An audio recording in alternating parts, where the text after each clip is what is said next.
Happy Christmas. 25 years ago, my grandfather broadcast the first of these Christmas messages. Today is another landmark, because television has made it possible for many of you to see me in your homes on Christmas Day.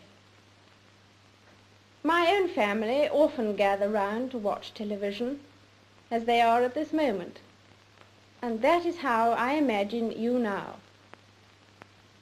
I very much hope that this new medium will make my Christmas message more personal and direct. It's inevitable that I should seem a rather remote figure to many of you, a successor to the kings and queens of history, someone whose face may be familiar in newspapers and films, but who never really touches your personal lives. But now, at least for a few minutes, I welcome you to the peace of my own home. That it's possible for some of you to see me today is just another example of the speed at which things are changing all around us.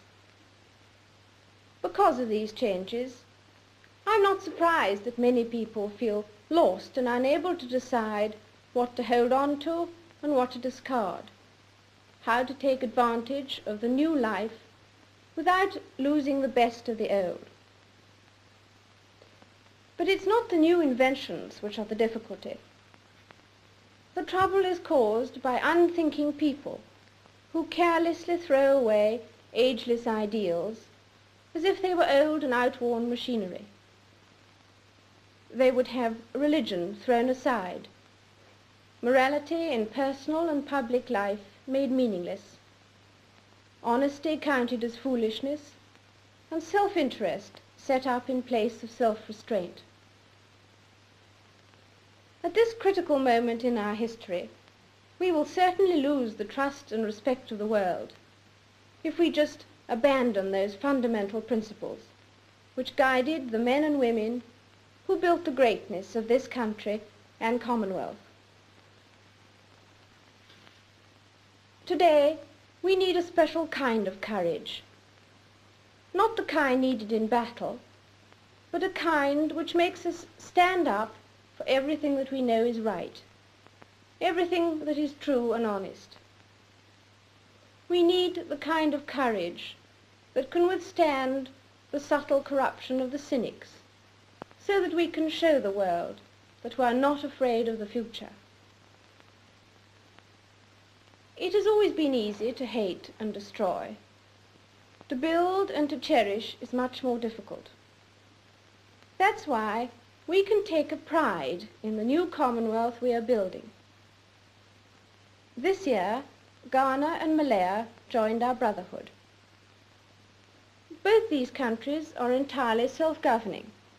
Both achieved their new status amicably and peacefully. This advance is a wonderful tribute to the efforts of men of goodwill who have worked together as friends. And I welcome these two countries with all my heart. Last October, I opened the new Canadian Parliament. And as you know, this was the first time that any sovereign had done so in Ottawa. Once again, I was overwhelmed by the loyalty and enthusiasm of my Canadian people. Also during 1957, my husband and I paid visits to Portugal, France, Denmark, and the United States of America.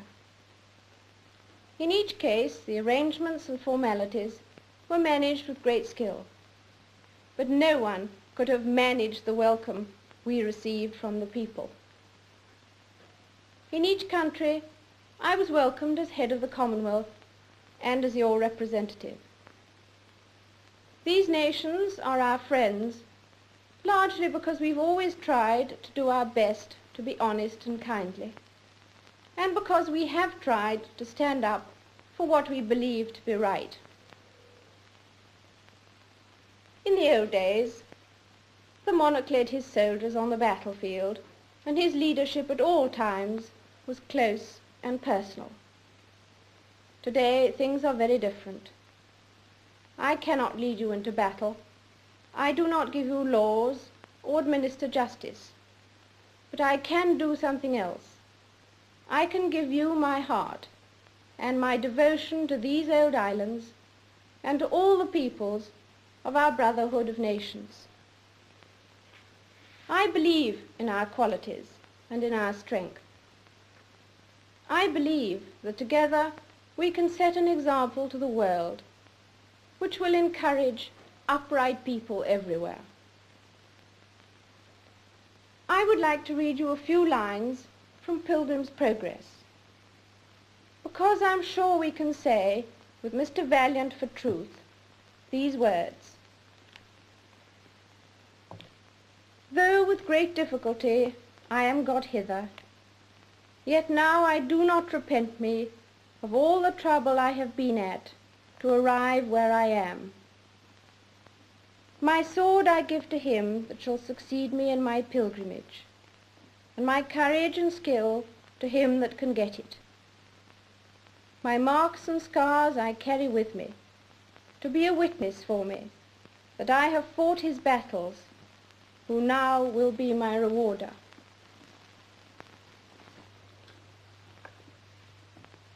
I hope that 1958 may bring you God's blessing and all the things you long for. And so I wish you all, young and old, wherever you may be, all the fun and enjoyment and the peace of a very happy Christmas.